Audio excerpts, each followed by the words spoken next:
me again. Very good afternoon, and I hope you all have had a good lunch. I can guarantee that you're not going to doze off because you've had good lunch. So the topic of conversation for today is work-life balance, a reality check. And we've got an eminent group of panelists here. Each of them were introduced so beautifully. Thank you for that, Usha. But apart from the kind of work that they do, I would also like to introduce each of them as a person, right? Because they are holistic people who've got their own interests and their own hobbies.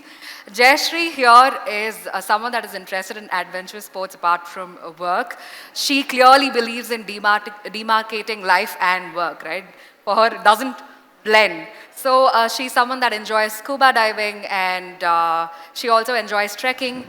She takes special interest in wildlife conservation and she's a part of Madras Naturalist Society. So that's Jayashree for you. Can we hear for Jayashree? Yes. And here we have with us Ranjani Mani, of course, she was introduced in terms of work, but apart from that, she's the mother of a 7-year-old daughter and she had put out a podcast called Adventures with Ananya, where she discusses a lot of fun and interesting stuff with her daughter. And apart from that, she's also got a YouTube channel on which she reviews books. It's called Reviews with Ranjani, right? And she also has a YouTube segment called Coffee Chats, where she discusses technology-related career advice for women particularly with her husband, right? Thank you so much for that. Can we hear it for Ranjani, please? So Pooja Goel has been, a favorite at AIM. This is her 3rd time, right, if I'm correct. So apart from being the amazing entrepreneur that she is, she's also someone that has taken an interest in piano. She's finished her grade 3 exams with Trinity College. Am I correct? Yes. Yeah, and apart from that, she is a yoga enthusiast and she's an avid reader. She reads everything from Harry Potter to quantum physics. So it gives me immense pleasure to welcome Pooja here. Thank you so much for being here. And lastly, we have Vanita. Vanita, when I asked her, what do you do as a person apart from work? She said, I love challenges of all kind, right? Whether it's at work or in life. I love taking it up and I love solving problems. And she also is writing a book currently. She was supposed to finish writing her book the previous year, but she's pushed the deadline to this year because of work-life balance, right? Thank you so much for joining us, Vanita. And that is our group of panelists. Yes. So like I mentioned, the topic for today is work-life balance. When it comes to discussing a topic such as this, which has got such a broad spectrum of thoughts, it becomes very difficult to boil down to, what should we focus on, right? Because work-life balance differs from person to person depending on their socio-economic context. And I feel that women particularly have a few more challenges generally when it comes to work-life balance, and that is why we are here. We're going to be discussing this topic. And my first question is to Jayashree. So when I spoke to her, she said, Jayashree, you mentioned that, you want to have a clear distinction between work and life, right? So my question to you is, does having that distinction help with balancing various aspects of your life?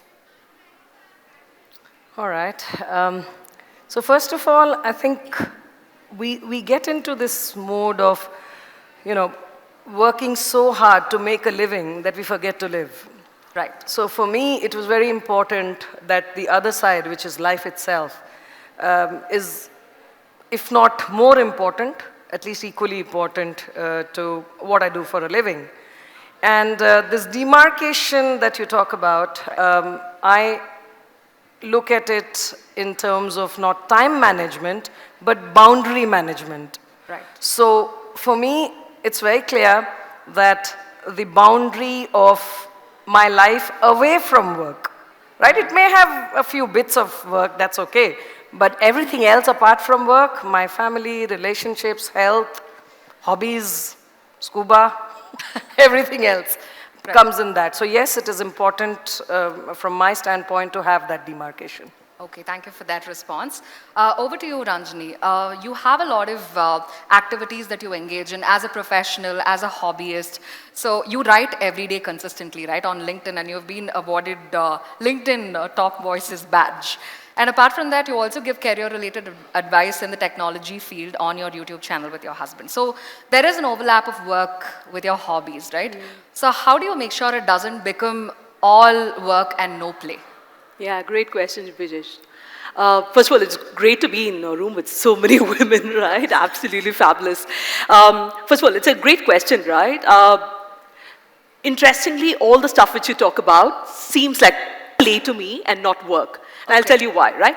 I think Naval Ravikant brought up this fabulous quote that, choose things which may seem like work to others but fun to you. That's what puts you in a state of flow.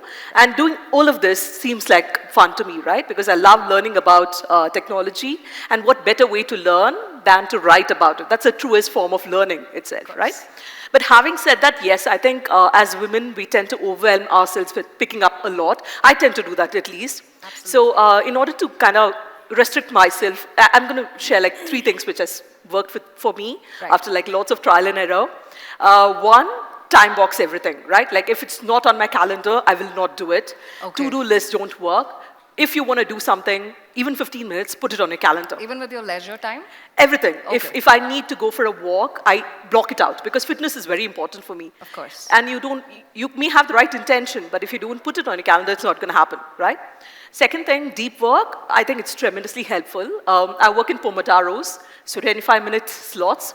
25 minutes, 5 minutes break, right? And you work in deep work, you tend to achieve more in 2 hours than you would anywhere, right? Absolutely. And finally, this is something a mentor taught me, implementation intention. So every morning, think about, okay, this is what I want to do. Like I want to go for a jog after I finish my breakfast at 11 o'clock. That is a very clear implementation intention. Correct. So I've clearly thought a lot about this, so, as you might see. You're coming up with practical ways of these are things which work for me, and hopefully it does, because it's a very common problem, right? Finding time for play. But thank you for sharing those insights, because these are very practical ways of how you can deal with life every day, right? So thank you for that. And my next question is to Pooja Goyal. So Pooja is someone that believes in the concept of life balance and not work-life balance, right? So she approaches it with this thought that you have 4 quadrants. You have your work, you have family, you have the self, and you have the community, right? So when you are looking at life from that perspective, priorities, how do you prioritize what's important over the other? And how do you make sure that there is a seamless flow, when you are looking at different quadrants of your life? Yeah. That's the question, yeah. So I think there is never a seamless flow. I've been at it now for about 30 years, started 3 companies, worked in different companies, but there is never a seamless flow. So as Ranjani was saying, I find just calendaring everything very constraining. I like spontaneity in my routine. So it depends from person to person, right? And for me, kind of what you enjoy is a process rather than an outcome. So there are phases in life when, so if you kind of divide that quadrant in 25%, there is never, I think there have been very brief moments where all your 4 quadrants seem to be in harmony. Your family life is working fine and your career is fine and you are contributing to the community and playing and finding time for self. Never. Right. So I think imperfection is fine. Accepting things to what they are. Yeah. That's fine. There have been phases in my life now. My daughters are 18 and 16. One of them is already in college. The younger one is ready to fly the nest. So it's a time when, I can push the pedal again on my career. I can travel, and I can travel for extended periods of time. And that is kind of unique to this phase of life. There was a time when about 15 years ago, when my children were 1 and 3, we'd moved back from the US. My parents were ill, my mother-in-law was ill. There was just like all of that coming together. And I was working with Adobe at that time, right. So it was, I had a lot of travel going on. I decided to take a step back at that and start a company that was completely bootstrapped. I did not want to take money. That was my second startup. And at that point, then I decided that, look, flexibility is key, and if you take anybody's money, then you lose that flexibility. Of course. So I decided to bootstrap it, built it over 10 years, and then sold the company. Yeah. So different phases of life, you kind of, there is a different weightage, if you will, to different parts. But Is it safe to say that you should just keep winging it as you go? absolutely, yes. Yes. Anyway, And thank you so much. prioritize. I think it is important to say at course. that stage of life what is important, Correct. what ball you really want it to. So self, I think, is extremely important. Right. It is Yeah. important to know what you want at any stage of Yes, life. That yes. know thyself is very important. Thank you for sharing your insights, Pooja. My next question is to Vanita, of course. So when we had a conversation about this particular topic, you told me that it's important to have the qualities like adaptability and flexibility, right? Which was mentioned by Pooja as well. So what are certain setbacks that you can overcome if you just adapt the mindset of flexibility? That's my question for you. So I think adulting is hard in general, right? Yes. For all of us, whether Completely we're men or agree. women. And as women, you add dollops to guilt on top of everything because we're trying to do it all. There's always something in that to-do list that we've missed out on, that we're not able to achieve. And when I was organizing my day in a very structured way, I always felt that there was something that I was missing out on, or I wasn't able to achieve those goals. So having flexibility in general, right? Being fluid, being able to slip into multiple roles, whether it's work, as a mother, as a daughter, whatever it is. I felt that really helped me achieve everything that I wanted to, right?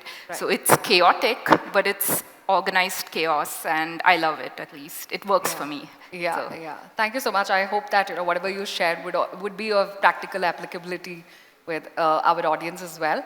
So my next question is to Ranjani. So you said that you are passionate about bringing women up in the context of leadership positions, right? So for working mothers who aspire to leadership positions in organizations such as yours, what are some programs or what are certain initiatives that you can take to help them accommodate to the work culture after, say, a break or after a long time that they've been away from the career? What can be done? Yeah, I'll answer this in two parts, right? First of Yeah. all, the area you spoke about, that's something I feel hugely passionate about. I think we speak so much about getting women back into tech, but not enough about retaining them in tech, right? And you see that as a hiring manager every time I want to hire people in senior positions. I see that with my peers as well. Right. The amount of dropouts you have as you go down the chain, 6, 7 years down the chain, is huge, right? Right. And if you don't have that pipeline, you don't have women in leadership. You don't have women in leadership, you don't have inspirational people to look up to, right? And that's something I think McKinsey called the broken rung. And I feel that that's something every one of us as leaders need to do our part about, right? So the second part in terms of what work environments in general are conducive for working women, right? I speak from a position of privilege because I've been part of organizations which have been hugely conducive. I went back to work 4 months after I had my kid, and I could do that because first, I had a solid support system. I had 2 sets of parents to take Right. care of my kid. Right. Childcare can be a deal breaker, right? It's just so hard to see people who had to give up their dreams because of lack of childcare, right? Correct. So that's one. 2, the need for organizations to be empathetic. So I had my manager and VP, who had actually come down to Bangalore at that time, come home during my maternity leave to check in on me, right? I went back, I had my role, I had all the opportunities, I had the flexibility. So never have I had my gender define what I can and cannot do, and that's very important for organizations to provide, right? Yes. So that's one. 2, unconscious bias and microaggressions can be hugely detrimental to women in general, but more so for women in leadership as you go up the rung. So it's very important for organizations to look at how can you systematically incorporate it to make sure that it's part of your culture, ingrained as part of your culture. And that comes out in like smallest of things, right? Like my manager right now who's in US, he works PST, he would get up at 6 a.m. and take his calls, just instead of asking me to take calls at like 10, 11 my time, right? So even small things like that are hugely helpful. So I think it's a combination of all of this. It's a very convoluted question, right? Because Absolutely. as a society, as an organization, everything needs to come together. But I think definitely organizations are going in the right direction and thinking about diversity and having a conducive work environment, not just as a right thing to do, but also Yes. one which makes business sense. So, Very well yeah. said. Thank you so much for sharing your insights on that. Yeah. Yeah. My next question is to Pooja. So we, just like, how Vanita mentioned, we have that working mom guilt, right? Not me, I'm not a mom, by the way. Speaking on behalf of all the working mothers. So when you talk about getting back to work after taking a maternity break, you are ridden with guilt because I'll have to manage this, I'll have to get to work, I'll have to take care of so many different aspects of life. So I'm pretty sure you would have experienced that as well because you're a mother of 2 children, right? So what is that something that helped you tackle that guilt? So how did you overcome that? So I remember when I was, after my first child, my first daughter, I went back to work after 8 weeks. Right. And I had this in my head. I was working with Palm in the Bay Area at that time, and I had this thing in my head, oh my God, how are things going to be managed? There's so much work to be done, and that, I'm taking this time off. And I worked until my last day, and I'd taken all of that after the baby came.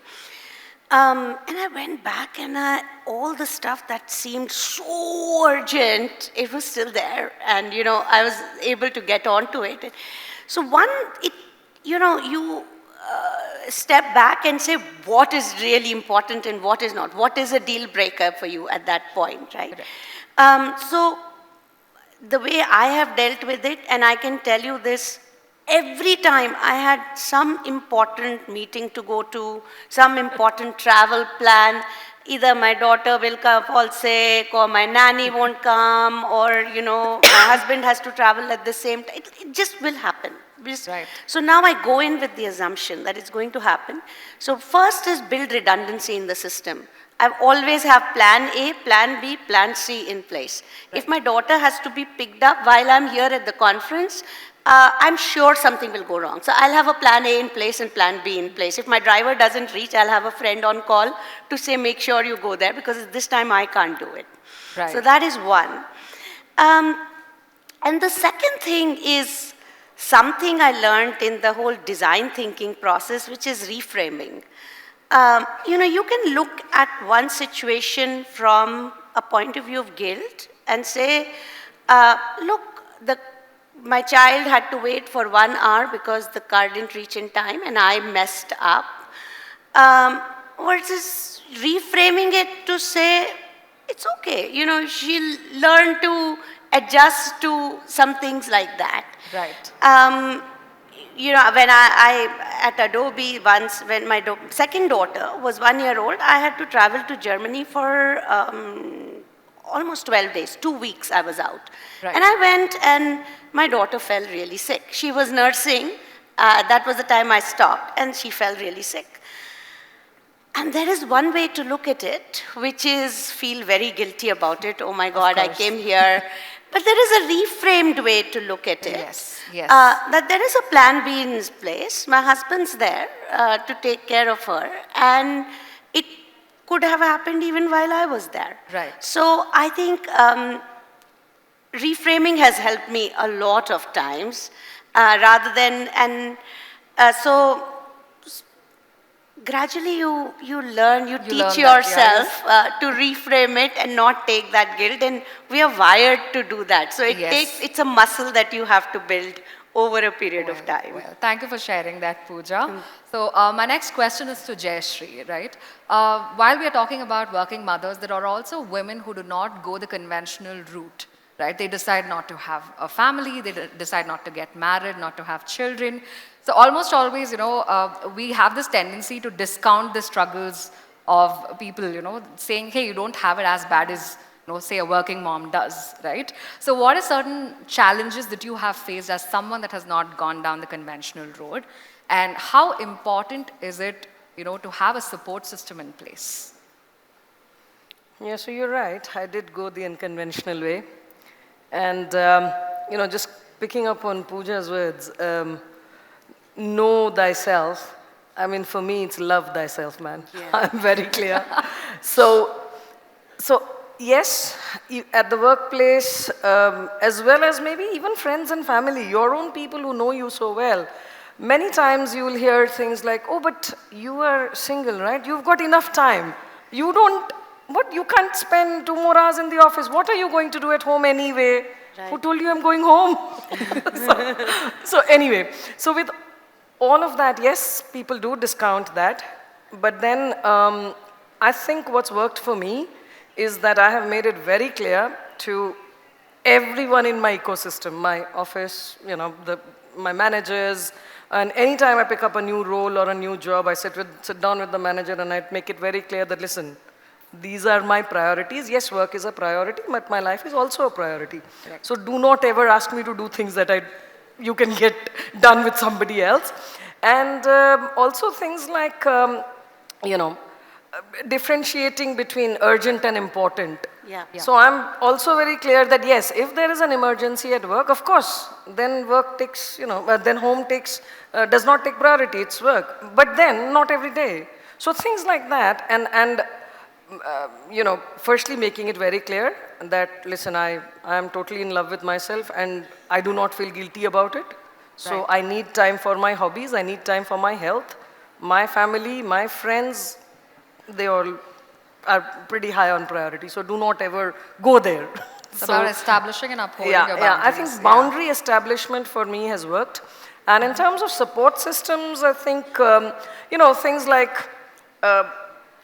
previously, before all this tech came, you have to go pay the electricity bill, go do everything yourself, right? There's nobody else. There's nobody else to do it. When you move into a new place, new flat, everything is yours. You set up your home by yourself, there's nobody. But I think what has helped me today is all this tech. Everything is set up, standing instructions, everything just happens on its own. And so one is tech, second, of course, friends and family are your only support. Right. And if they're really good friends and family, they will understand why you love yourself more than anybody else. Absolutely. Thank you so much for sharing that, Jayashree. And my next question is to Banita. So we discussed a little about flexibility in the previous question, right? And when we talk about women in the context of work-life balance, they say women can have it all, right? You keep hearing that statement every now and then. Yeah. So there are two different sets of people in this when it comes to this question. One group believes that, hey, we can have it all, of course. We can go out there and own the world and we can also be there for our families. And there is another group that says, no, women themselves believe in that, right? Like, no, we can't have it all. So my question to you is, what's your opinion on this and how do you look at it? So firstly, having it all, it's very subjective. It varies person to person, so you need to define it for yourself. What are your goals in life? What does having it all mean for you, right? Whether it's a balance of your personal or your professional goals, when do you want to achieve whatever it is, right? So for me, for instance, it's being able to contribute effectively at work, being able to meet those goals, move on that roadmap that I've defined, and seeing the organization move forward.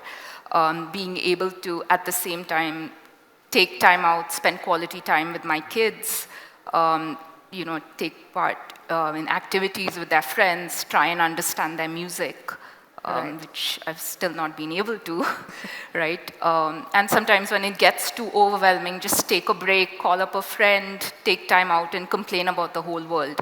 And be able to do all this and wear these multiple hats without actually, feeling left out or feeling that, you're missing out on something in one of the other areas. In order to do that, it's not just about the goals that you set for yourself, it's also about the support that you have, I think is a lot of us have spoken about, right? Yeah. After my second child, I was able to go back to work after 1 month purely because of the environment that I had, the supportive environment.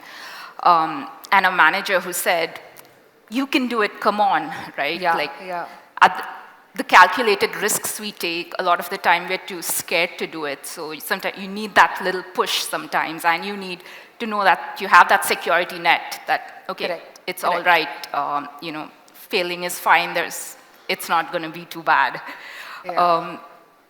Also, you need an empathetic environment around you, right? Yes. So Yes. at Sigmoid, we are a very young company.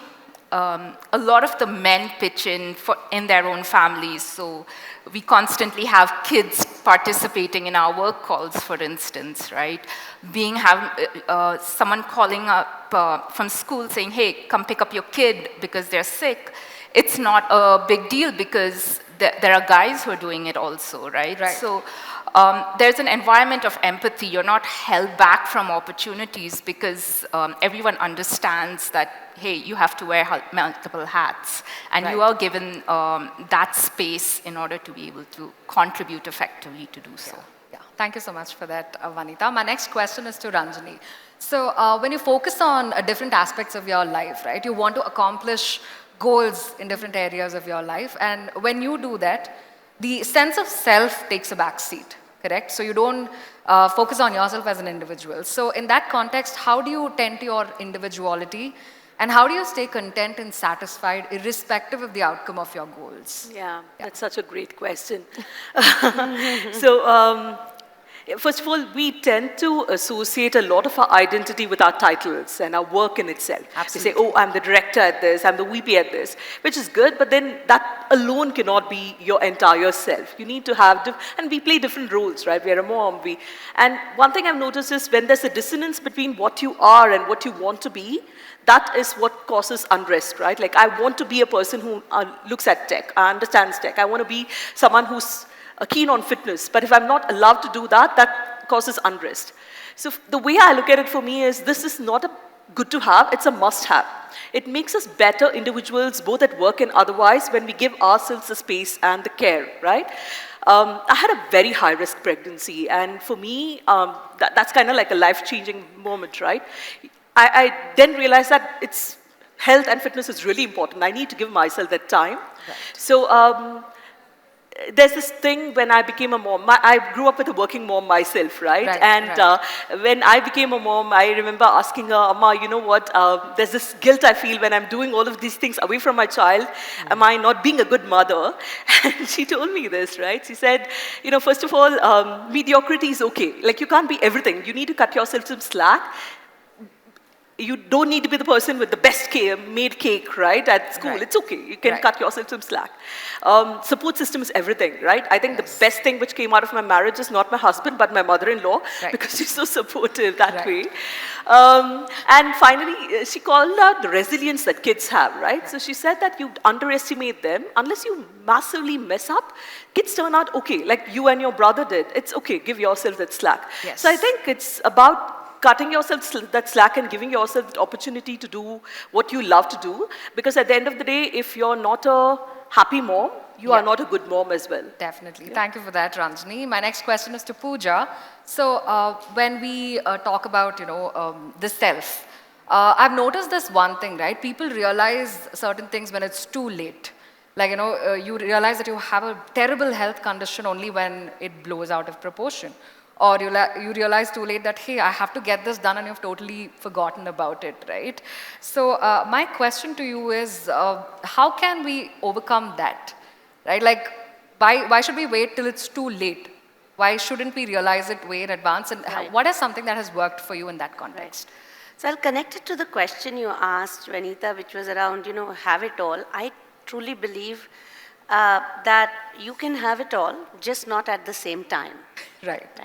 And pretty much all the young people here in the room, they are going to have much longer careers than at least I did. They'll be living 80, 90 years, and the careers are not going to be 30, 35 years, but now 60, 70 years. Right. So it's a marathon. There is time to do everything. But some of the things that you talked about, which is health, which is relationships, those you can't get it in a snap. Health once lost is lost. So self actually becomes the most important part. If you are not able to take care of yourself, all the three quadrants for me, whether it is work, family, community, you're not able to do anything for anyone. Right. So I think that know thyself, love thyself becomes very important. And for me personally, the way I see it is there is kind of a line drawn in the middle. There is on one side just what the world wants me to do. Correct. There are the emails, the social media, the WhatsApp messages, the LinkedIn posts, my maid asking what needs to be done, my team asking, Pooja, should we go ahead? That's all what the world wants me to do. Right. And then there is the right-hand side, which is what I want to do. Right. Right? And what happens if we don't pay attention? This becomes empty and runs empty for very long. And that's a very dangerous situation. Right. So what is important is to just keep stepping back. I just think of it more as a battery where, you have to do things that discharge your battery, that you don't enjoy, that you don't like. That's okay, that's part and parcel of life. But as long as you're doing enough things in your life to keep it charged and it's in green, you're good. Okay. So finally, self becomes important to know what you want. There will be times when you'll be running on red. Right. It's okay for a little bit, but not for very long. Thanks for sharing that, Pooja. Moving on to the next question to Vanita. So as women, we always tend to underplay our achievements, and women almost always don't self-promote themselves, right? So you should be doing it, but you don't end up doing it, which means there's a feeling of dissatisfaction that comes across. So have you ever had an experience like that, and how have you overcome it? So I think it happens all the time, right? Like we always think of things in terms of the big picture, I feel. So if you've done 5 things, you always think, oh my God, there were 3 things I didn't do. And so there's always perfection that you're striving for. I think one of the things that really changed was when I had kids and my time was no longer my time alone, right? And you suddenly divided into multiple directions. You don't have that, well, more than time, you don't have that peace of mind Right. for a very large window of the day wherein you can think things through and things can be exactly how you want it. There's a lot of control that you let go of. I think what's really helped is to, one, be proud of every little achievement, be proud of the journey. Consistent small steps is much better than a big leap a lot of the time, right? Because that's going to help you get there, reach the end goal, as opposed to thinking, oh my God, there were 3 things I didn't do. What am I going to do next? Absolutely. The second thing that really helps, I think, is an equitable environment, because it's true, we don't like to toot our own horn, we don't like to, a lot of the times we're thinking about what we didn't do as opposed to what we did. But an environment which can appreciate the contribution that you've made objectively, irrespective of what you think about it, again gives you the confidence for you to keep moving. Thank you, Vanita. So the final question for this panel is to Jayashree. So since the pandemic started, right, the way we work has changed. Not only with the pandemic, but also the progression of technology. We are consistently connected to our digital systems. And that also means that you're connected with your work constantly, right? And as women, we tend to mix up everything, and there are no boundaries when it comes to, okay, I'm going to work at this time or do this time. So how can you be tactical about setting boundaries as a woman? Yeah. Yeah, I think I mentioned this before Yes. as well. So firstly, I think the fact that work-life balance is not an entitlement or a benefit that a company gives you. Right. It is you need to create that in your brain and then implement it, right? So to me, I have been very clear. It wasn't that clear a few years ago. It's become clear only as I have, like she said, different stages of life. Now I'm very clear. Right. But then yes, you have to make sure that your ecosystem, your people around you, including office, your home, everybody knows your boundaries. They know that this is non-negotiable for her, don't go there. Right. Right? Yeah. So things like, I have global teams. They are up, the Nashville team is up all night. And I've told them, I said, if I need to come into a call, then I don't need you. Right. And it's better that you call me only when there is a real need. Otherwise, why did I set up that team? Right.